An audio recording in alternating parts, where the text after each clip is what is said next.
Good morning everyone. कल हम हन्ना aren't के विचारों को पढ़ रहे थे। आज के वीडियो में उसी को कंटिन्यू करना है। हमने राजनीतिक विचारक शुरू किया था, जिसमें भी पश्चिमी राजनीतिक विचारक को हमने प्राथमिकता देते हुए वहीं से स्टार्ट किया था। और प्लेटो और अरस्तु का ना समझ के पहले हन्ना आरेंट के विचारों को समझ रहे थे। अगर आपने कल का क्लास नहीं किया है तो कल का वीडियो भी देख सकते हैं। समझ तो आपको यहाँ से भी आ जाएगा, पर कल से भी करेंगे तो वो ज़्यादा बेहतर रहेगा कि कौन थी, कहाँ से विचार प्रभावित है, ये आपको समझ में आएगा। आज कल अगर आपको याद हो तो कल हम बात कर रहे थे कि हन्ना आरेंट क्या कर रही है कि मानव गतिविधि, हन्ना आरेंट मानव गतिविधि को 3 वर्गों में विभाजित की थी। 3 वर्ग अगर आपको याद है तो थोड़ा रिकॉल कर लेते हैं। पहला था श्रम, दूसरा था कार्य और तीसरा था क्रिया। श्रम, कार्य और क्रिया। श्रम का मतलब हमने बताया था कि श्रम वो जरूरतें हैं, वो कार्य हैं जिसके बदौलत आप अपने भौतिक या नैतिक आवश्यकताओं भौतिक एवं जैविक आवश्यकताओं की पूर्ति करते हैं। कार्य कार्य का मतलब है कि व्यक्ति एक कृत्रिम दुनिया का निर्माण करता है ताकि वह प्रकृति से भिन्न दिखे। हमने एक लाइन भी बोला था कि मानव प्रकृति का सबसे अप्राकृतिक सदस्य है, जिसका अर्थ भी हमने समझा था। उसके अलावा क्रिया बताया था, तो क्रिया का मतलब कि समुदाय के लिए, सार्वजनिक हित के लिए, सार्वजनिक भलाई के लिए कोई कार्य करना। अब जब मानव गतिविधि का वर्णन हम लोग कर लिए, तब उनका अगला टॉपिक है जिसके लिए हन्ना अरेंट सबसे ज्यादा फेमस हैं कि वो आधुनिकता के आलोचक माने जाते हैं। आधुनिकता के आलोचक। तो सवाल ये उठता है कि पहले हन्ना अरेंट क्यों आलोचना करती है, उससे पहले यह जान लेना जरूरी है कि आधुनिकता क्या है। आज आधुनिकता का मतलब हम समझते हैं वेस्टर्न कल्चर को फॉलो करना, जबकि ये मतलब है नहीं। क्या है ना कि पश्चिमी दुनिया सदैव से बाकी दुनिया पे, जिसको पहले शीत युद्ध के दौर में प्रथम दुनिया, द्वितीय दुनिया मतलब प्रथम विश्व, द्वितीय विश्व और तृतीय विश्व के नाम से जानते थे, उस पे क्या करता था, अपने उपनिवेशवाद को बढ़ाते थे, अपने साम्राज्यवादी नीति के तहत उन पे एक तरह का वर्चस्व स्थापित करते थे। पहले ये आर्थिक उद्देश्य से किया जाता था, शक्ति के दम पे किया जाता था। पर आज कार्ल मार्क्स भी इसकी आलोचना करते हैं, उनका भी सिद्धांत ऐसे ही मेल खाता है। ये सारे क्या करते हैं, आधुनिकता को पूंजीवादी राष्ट्रों का, पश्चिमी राष्ट्रों का एक उपकरण समझते हैं। कैसे? जैसे मैं अक्सर एग्जाम्पल देता हूँ क्लास में भी बच्चों को, कि अगर कोई आके यहाँ आपको इंग्लिश में कुछ बताए, बोले, या फिर कुछ ऐसा शब्द का यूज कर दे जो आपको नहीं पता, तो आप भयभीत हो जाएंगे। और भयभीत को किस सेंस में? प्रभावित के सेंस में। आपको लगेगा कि अरे यार, इसको कितना जानकारी है, कितना अच्छा बोल रहा है। अगर कोई आपको इंग्लिश सॉन्ग सुनता हुआ दिख जाए तो आप उसको बिना जाने समझे टैग दे देंगे विद्वता का। जबकि हिंदी बोलने वाला व्यक्ति, गांव का जो देहाती लैंग्वेज होता है, हमारे यहाँ तो कहा जाता है कि कोस कोस पे पानी बदले 3 कोस पे पानी, तो जो देहाती भाषा बोलेंगे उसको हम ऐसे देखते हैं जैसे ये गवार है, कुछ आता नहीं है। तो इस आधुनिकता को दरअसल हम पश्चिम का एक तरह का पर्यायवाची के रूप में समझते हैं कि पश्चिमी जो विचार है, पश्चिमी जो संस्कृति है, पश्चिमी कल्चर जो है, पश्चिमी कहने का मतलब यूरोप और अमेरिका है ना, उत्तर अटलांटिक में जो भी आते हैं, और भारत तो पूर्वी विश्व में पड़ता है। आप अगर दुनिया को ग्लोब पे देखेंगे तो आपको समझ आएगा। तो पश्चिमी कल्चर को फॉलो करना हमारे यहाँ आधुनिकता कहलाता है। आज भारत में आप बड़ा ट्रेंड सुनते होंगे लिव इन रिलेशनशिप का, कि लिव इन रिलेशनशिप, कि भाई कुछ दिन हम साथ में रह के देखेंगे, फिर अच्छा नहीं लगेगा, अलग हो जाएंगे। ये कितना आगे का विचार लग रहा है। लग रहा है कि अरे यार एकदम कूल है, बहुत बढ़िया, रह के देखो अच्छा नहीं लगा, साथ अलग हट जाओ, रह के देखो अच्छा लगा, साथ रह लो, फिर शादी कर लो। पर भारतीय कल्चर ये नहीं है। हमारे यहाँ परिवार होता है, परिवार एक संस्था है, परिवार बनाने का उद्देश्य होता है। भारत का दृष्टिकोण बाकी दुनिया के दृष्टिकोण से अलग है। हमारे यहाँ परिवार एक सामाजिक सुरक्षा की गारंटी है। अगर हम पश्चिमी दुनिया को अंधाधुंध तरीके से फॉलो करेंगे तो भारत का अपना कल्चर कहाँ चला जाएगा। हम क्या करते हैं, आजकल भारत में भी बड़ा ट्रेंड चलता है, मैं उस ट्रेंड के विरोध में नहीं हूँ, बस मैं अपना व्यू साझा कर रहा हूँ। मदर्स डे, फादर्स डे हम विश करते हैं। क्यों करते हैं? क्योंकि पश्चिमी दुनिया से प्रभावित हैं। वहाँ बच्चा माता पिता से अलग रहता है, साल में, एक साल में कभी विश कर दिया, अच्छा लगा, कभी शायद मिल लिया। हमारे यहाँ तो माता पिता की सेवा सबसे बड़ी सेवा कही जाती है। आप जानते भी है कि पूजा होता है तो सबसे पहले गौरी गणेश का पूजा हम करते हैं। गणेश का क्यों करते हैं? क्योंकि उनसे ब्रह्मांड का चक्कर लगाने को कहा गया, तो ब्रह्मांड का चक्कर तो वो क्या ही लगाते, उनके पास जो सवारी थी उससे माता पिता का चक्कर लगा लिए, तो माना गया कि माता पिता ही पूरे ब्रह्मांड हैं। तो हम तो अपने माता पिता को सर्वस्व समझते हैं, उनके लिए ही करते हैं सब कुछ। भारतीय कल्चर ये है, हम गुरु का सम्मान करते हैं, माता पिता को भगवान से भी ऊंचा दर्जा देते हैं। ऐसे देश में केवल मदर्स डे, फादर्स डे के दिन विश कर देना नहीं, ये हमारा कल्चर नहीं है, ये हमारी संस्कृति नहीं है। हम भारत में क्रिसमस मनाते हुए खुद को ज़्यादा कल्चर्ड समझते हैं, खुद को ज़्यादा एडवांस, एडवांस गलत सेंस में नहीं, मतलब समझते हैं कि हाँ बहुत आगे हैं। जबकि वही भारत का कोई अपना पर्व हो, वो मनाते हुए हमें लगता है कि अरे यार, मतलब नहीं, इसमें वो बात नहीं है, सेंटा क्लॉज जो बन के आता है, ऐसा नहीं करना चाहिए। हमें अपने कल्चर पे गर्व करना चाहिए। तो आधुनिकता का मतलब अगर सामान्य भाषा में आपको समझ आए, तो आधुनिकता को हम कहते हैं कि अगर आप तर्क को वरीयता देने लगे, तर्क को प्राथमिकता देने लगे, रीजन, आप समझिए कि रीजन किसी चीज का क्या हो सकता है ना? अंधविश्वास को त्याग दे, तर्क को प्राथमिकता दे, अंधविश्वास को त्याग दे, है ना, विज्ञान पे भरोसा करने लगे, ये आधुनिकता कहलाता है। तो आधुनिकता का मतलब है अपने विचारों में परिवर्तन करना, अपने विचार को आगे बढ़ाना। जैसे आजकल हमारे यहाँ बुजुर्गों को बड़ा शिकायत होता है बच्चों से कि ये दिन भर फोन लेके बस पता नहीं क्या करते रहते हैं, चलाते रहते हैं, चलाते रहते हैं ना, इनको फोन नहीं चलाना चाहिए, ये इनको बर्बाद कर देगा। सही बात है, मतलब ऐसा नहीं करना चाहिए कि बहुत ज़्यादा यूज करना चाहिए, बट आज के युग में अगर फ़ोन नहीं है तो हम इंफॉर्मेशन की इस क्रांति से बहुत पीछे छूट जाएंगे। फ़ोन तो होना चाहिए, पर उसके यूज को नियंत्रित करने का जरूरत है। पर अगर आप इसके थोड़ा सा मूल में जाएं कि वृद्ध व्यक्ति क्यों मना करते हैं फ़ोन चलाने से, क्या केवल इसका एक कारण ये है कि हम फ़ोन ज़्यादा चलाते हैं इसलिए मना किया जाता है? मुझे तो लगता है नहीं, केवल एक कारण ये नहीं, एक कारण एक और भी हो सकता है मेरे हिसाब से, कि जो चीज आज हम कर रहे हैं उनको वो करने का मौका ना मिला। हो सकता है वो इस बात से भी थोड़ा सा फ्रस्ट्रेटेड रह रहे हो।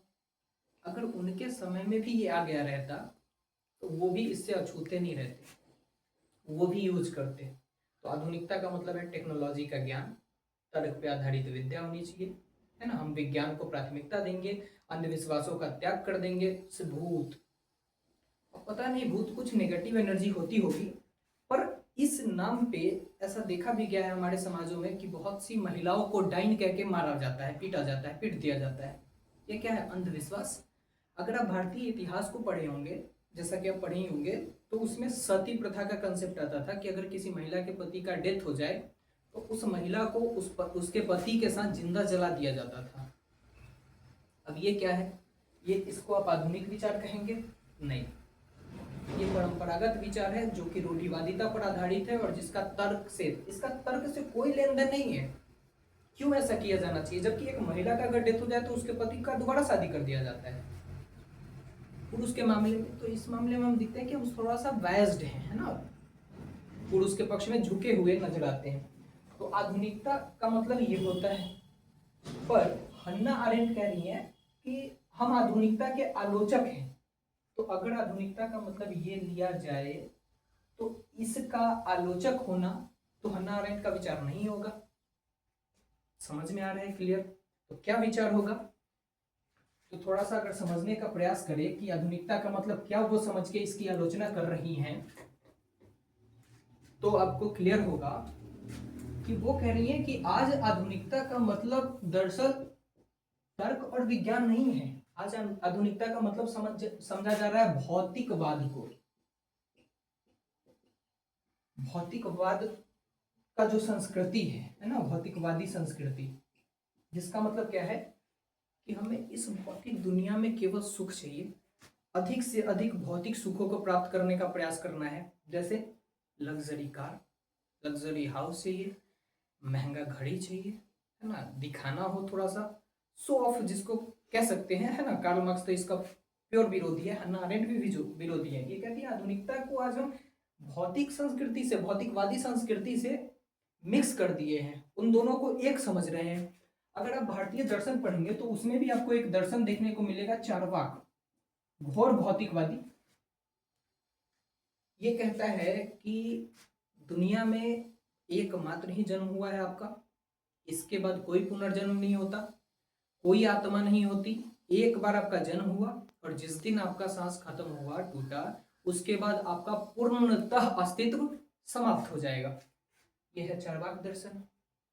इसी चार्वाक दर्शन को आज हम क्या कह रहे हैं? भौतिकवादी संस्कृति, जहां कुछ ना कुछ कंज्यूम करने पे हम लगे हुए हैं, ज्यादा से ज्यादा लग्जरी लाइफ, जबकि हमारे यहाँ तो सात्विक भोजन करने का, देखिए, सादा जीवन, उच्च विचार, ये प्रावधान रहा है। तो अगर आप तुलना करें चीजों का, तो पश्चिमी संस्कृति में जो मतलब होता है, हमारे यहाँ बिल्कुल एज इट इज वो मतलब नहीं है। तो आधुनिकता का जो पूरे विश्व में परिभाषा है, उस परिभाषा का आलोचना नहीं कर रही हन्ना अरेंट कि तर्क विज्ञान को बढ़ावा देना। वो कह रही है कि अगर आधुनिकता का मतलब भौतिकवाद को बढ़ावा देना है तो हम इसकी आलोचना करते हैं, हम भौतिकवाद को बढ़ावा नहीं देते। आजकल एक बड़ा कंसेप्ट फेमस भी है, मिनिमलिज्म उसको कहते हैं, ना। मिनिमलिज्म का मतलब कि हमें कुछ ऐसा लाइफ कल्चर अपनाना चाहिए जिसमें बहुत कम चीजों में हम सरवाइव करना सीख जाए। जरूरी भी है। महात्मा गांधी का एक कथन फेमस भी है कि हमारे पास पेट भरने के लिए बहुत कुछ है, किंतु पेटी भरने के लिए नहीं। क्या है ये? मिनिमलिज्म। दरअसल आज आपको जो विचार नया दिखता है ना, वो नया है नहीं, बस नया रूप में, नया नाम में आपके सामने नजर आता है। जबकि सब कुछ, मतलब सब कुछ कहना तो गलत ही होगा, लेकिन बहुत कुछ ऐसा है जो हमारे कल्चर में पहले से है। आज अभी कुछ मतलब साल पहले पता चला कि ऑस्ट्रेलिया में एक नदी को इंसान का दर्जा दिया गया। नदी को इंसान का दर्जा दिया गया। तो हम क्या कह रहे थे कि ऑस्ट्रेलिया कितना आगे का सोच रहा है, ऑस्ट्रेलिया कितना बढ़िया देश है ना, विकसित देश है। ये अब मानव अधिकारों से भी बढ़ के प्रकृति का अधिकार की बात कर रहे हैं, प्रकृति को महत्व देना शुरू किए हैं। जबकि हमारे यहाँ हम तो गंगा को माता कहते हैं, गंगा नदी है, नदी को हम माँ कह रहे हैं। बताइए, प्रकृति में हम तुलसी की पूजा करते हैं, पीपल के वृक्ष में जल देते हैं। तो हमारे यहाँ तो प्रकृति से जुड़ाव सदैव रहा है। हम प्रकृति को माता का दर्जा देते हैं, हम धरती माँ कहते हैं। भारतीय लोग धरती माँ कहते हैं, गौ माता हम कहते हैं। तो किस एंगल से हम ऑस्ट्रेलिया से पीछे हुए? नहीं हुए। बस जरूरत है अपने चीजों को पहचानने का, उस पर गर्व करने का।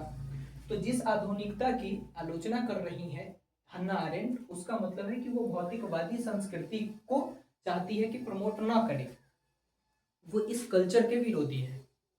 चार्वाक दर्शन, भारत में 60 दर्शन की बात करते हैं, उसमें से भारत में कुल 9 दर्शन फेमस थे, उसमें से 8 दर्शन है। उसको अगर छोड़ दे तो केवल एकमात्र दर्शन आपको चार्वाक दिखेगा जो भौतिकवादी संस्कृति को प्रमोट करता है। बाकी सारे त्याग पे बात करते हैं, जैन धर्म, बौद्ध धर्म, सारे। तो आधुनिकता पर हन्ना अरेंट के विचार आपको समझ है कि हन्ना अरेंट ने आधुनिकता की आलोचना करते हुए कहा कि दरअसल आज आधुनिकता का मतलब भौतिकवादी संस्कृति को बढ़ावा देना है, जहां हम अधिक से अधिक चीजों का कंज्यूम करने का आदी हो चुके हैं, अच्छी अच्छी चीजों का, अच्छी चीजें इन सेंस भौतिकवादी, जैसे अच्छा टीवी होना चाहिए, अच्छा मकान होना चाहिए, इसको आधुनिकता मान लेते हैं हम। जबकि आधुनिक तो व्यक्ति विचार से होता है। राजा राम मोहन रॉय जिस समय सती प्रथा के विरुद्ध आंदोलन चला रहे थे, उस समय वो आधुनिक थे, है ना। हमारे यहाँ जब बना, आप वर्ण व्यवस्था पढ़ते होंगे, वर्ण व्यवस्था में 4 वर्ण का जिक्र आता है कि भाई ब्राह्मण है, क्षत्रिय है, वैश्य है, शूद्र है। और ये कहा गया कि ये जो वर्ण व्यवस्था होगी ये कर्म के आधार पे होगा, न कि जन्म के आधार पे। बाद में धीरे धीरे समय बीतते बीतते ये जन्म आधारित हो गए। तो आपको नहीं लग रहा कि समाज को चलाने का कितना शानदार टेक्निक था? अगर ये कर्म आधारित ही रहता, जन्म आधारित नहीं बनता, तो आज इसी को हम शक्ति के पृथक्करण यानी कि मॉन्टेस्क्यू के विचार के रूप में लेते हैं कि मॉन्टेस्क्यू ने क्या किया, शक्तियों का पृथक्करण कर दिया, जहां विधायिका का अलग कार्य, कार्यपालिका का अलग कार्य, न्यायपालिका का अलग कार्य होगा। ये भी तो वही बता रहे हैं, ब्राह्मण का अलग कार्य होगा, क्षत्रिय का अलग होगा, वैश्य का अलग होगा, शूद्र का अलग होगा। अगर इसको हम जन्म आधारित केवल ना बनाए, यही है शक्तियों का विकेंद्रीकरण। नया क्या है?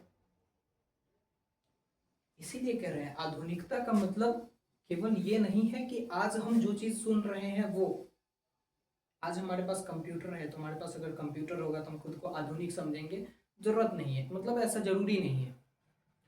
तो इस आधुनिकता की आलोचना करती है हन्ना अरेंट। अब हन्ना अरेंट के एक और विचार को आज समझेंगे। आई होप कि आपको समझ आ रहा हो और कम से कम आप आंसर बढ़िया लिख पाए, तुलना कर पाए सब वो ये चीजों का, है ना। आंसर अगर आप थोड़े से मतलब सिंसियर स्टूडेंट हैं और आपके आंसर में थोड़ा सा तुलना आता है, कंपैरिजन आता है, तो आपके आंसर को बेहतर समझा जाता है। ठीक, अब हम समझते हैं कि हन्ना अरेंट राजनीति के बारे में क्या कह रही हैं। कल भी हम बात कर रहे थे जिस दिन इंट्रो क्लास था कि राजनीति का क्या मतलब है। कोई कहता है राजनीति का अंत और आरंभ राज्य के साथ होता है, कोई कहता है राज्य एक संस्था है जो लोगों के सुरक्षा के लिए कार्य करता है, कोई कहता है लोगों के अधिकारों की रक्षा के लिए कार्य करता है। राजनीति का मतलब संघर्षों में समाधान है, राजनीति का मतलब हिंसा भी है। तो आखिर राजनीति क्या है और राजनीति के बारे में क्या कह रही है हन्ना अरेंट, अगर समझने का प्रयास करें तो कह रही है कि राजनीति एक ऐसी गतिविधि है, राजनीति एक ऐसी गतिविधि है जिसके माध्यम से हम सार्वजनिक हितों का ध्यान रखें, सार्वजनिक भलाई का कार्य करें। राजनीति एक ऐसी गतिविधि है जिसके माध्यम से हम क्या करें, सार्वजनिक भलाई का कार्य करें। राजनीति केवल अपने हितों के लिए नहीं होना चाहिए, राजनीति का मतलब ही है दूसरे के लिए कार्य करना, दूसरे के भलाई के लिए कार्य करना। ये स्वार्थ से प्रेरित नहीं होना चाहिए, राजनीति स्वार्थ से प्रेरित नहीं होना चाहिए। पर आज राजनीति का क्या मतलब दिखता है, स्वार्थ लोलुपता, कि केवल और केवल अपने स्वार्थों का ध्यान रखना, केवल अपने स्वार्थ से संचालित हितों का ध्यान रखना। तो राजनीति एक ऐसी गतिविधि है जो सार्वजनिक भलाई के लिए जिससे कार्य किया जाता है, सिंपल ये हुआ। अब अगर हम एक स्टेप और आगे जाके सोचे तो क्या समझ आता है कि राजनीति में, राजनीति के अंतर्गत सार्वजनिक भलाई तो द्वितीयक पक्ष है, प्राथमिक उद्देश्य क्या है, सत्ता प्राप्त करना, शक्ति प्राप्त करना। और जो भी राजनीतिक दल है वो शक्ति प्राप्त करने के लिए कुछ भी करते हैं। क्लास 10th में अगर एनसीईआरटी आप पढ़ेंगे तो उसमें क्या लिखा रहता है पॉलिटिकल साइंस में, कि प्रत्येक राजनीतिक दल का एकमात्र उद्देश्य है, बहुत सारे कार्य हैं, उद्देश्य एकमात्र है सत्ता प्राप्त करना, शक्ति प्राप्त करना। क्यों? क्योंकि शक्ति प्राप्त करने के बाद ही वो समाज पर, राज्य पर अपना नियंत्रण स्थापित कर सकते हैं। राज्य पर नियंत्रण के लिए शक्ति चाहिए, शक्ति सरकार बनाने से मिलेगी। सरकार कैसे बनेगा, चुनाव जीत के। अब चुनाव जीतने के लिए जो जो हथकंडे अपनाने हो वो सारे अपनाएंगे राजनीतिक दल। अगर एक और विचारक का नाम आप जानते हो, एंटोनियो ग्राम्सी उनका नाम है। एंटोनियो ग्राम्सी क्या कहते हैं कि असल में कोई भी सरकार तब तक शक्ति में है जब तक कि उसे लोगों की सहमति प्राप्त है, कि सरकार लोगों की सहमति से ही शक्ति प्राप्त करती है और तब तक कार्य करती है। पर क्या किया जाता है कि लगता ऐसा है कि लोग खुद निर्णय ले रहे हैं पर निर्णय वो ले नहीं पाते। निर्णय असल में लिया जाता है, इसको कहते हैं नागरिक आधिपत्य द्वारा। अब नागरिक आधिपत्य क्या होता है, केवल भारी भरकम शब्द है आसान भाषा में, कि हम मतलब राजनीतिक दल जो भी है या पूंजीवादी देश जो भी है वो क्या करता है, अलग अलग चीजों के माध्यम से आपके विचार को प्रभावित करता है। जैसे अभी अगर आप न्यूज देखें, न्यूज देखना शुरू कर दे और सरकार चाहे कि आपका ध्यान गरीबी, भूखमरी, बेरोजगारी से हटा के कहीं और शिफ्ट कर दिया जाए, क्या करेगा, सारे न्यूज चैनल पे एक ही विचार चला दे, पाकिस्तान, बांग्लादेश, श्रीलंका, है ना, अमेरिका, रशिया, चाइना, केवल उधर का मुद्दा समझाए, गल्फ कंट्रीज में क्यों युद्ध हो रहा है, क्यों युद्ध छिड़ा है, ये सब चलाने लगे। आपका ध्यान कुछ समय बाद शिफ्ट हो जाएगा यहाँ से। इसको कहते हैं नागरिकों पर अपना आधिपत्य स्थापित करना। और ये आधिपत्य केवल शक्ति के माध्यम से नहीं होता, बल्कि इसको हम नागरिक समाज यानी कि अपने परिवार, शिक्षण संस्थान या न्यूज़पेपर, बुक, है ना, मीडिया, इसके माध्यम से प्रभावित किया जाता है। विचारों को, आपके सांस्कृतिक विचारों को बदल दिया जाएगा। इसको कहते हैं नागरिक आधिपत्य बनाए रखना। तो राजनीति का उद्देश्य केवल अपने लिए सत्ता प्राप्त करना नहीं है, बल्कि सार्वजनिक भलाई के लिए कार्य करना है, ये कहती है हन्ना अरेंट। आई होप आपको ये वीडियो पसंद आ रहा होगा। हन्ना अरेंट को भी हम ठीक से समझेंगे, और अगर मतलब मेरा विश्वास है ऐसा कि एक तरफ हम राजनीतिक विचारक कैसे पढ़ेंगे, और कल से हो सके, कल या परसों से हम क्या करेंगे कि एक तरफ क्लास 11-12 का जो है पॉलिटिकल साइंस का बुक, जिसमें CTU वगैरह पढ़ना होगा, इंडियन कॉन्स्टिट्यूशन पढ़ना होगा, तो एक सीरीज 11-12 का साथ लेके चलते हैं, और रोज एक वीडियो 15, 18, 20 मिनट जितना भी मिनट होगा उसको एक तरफ अपने ये विचारक के रूप में लेते चलेंगे, ताकि ये आप ऐसे ही समझ के लिए देखना चाहें तो देखिए, और बाकी आप जिस क्लास के होंगे धीरे धीरे हम सारे कवर करेंगे, है ना, पॉलिटिकल साइंस से रिलेटेड सारे एस्पेक्ट। तो आज के लिए इतना ही, मिलते हैं अगले वीडियो में। जय हिंद।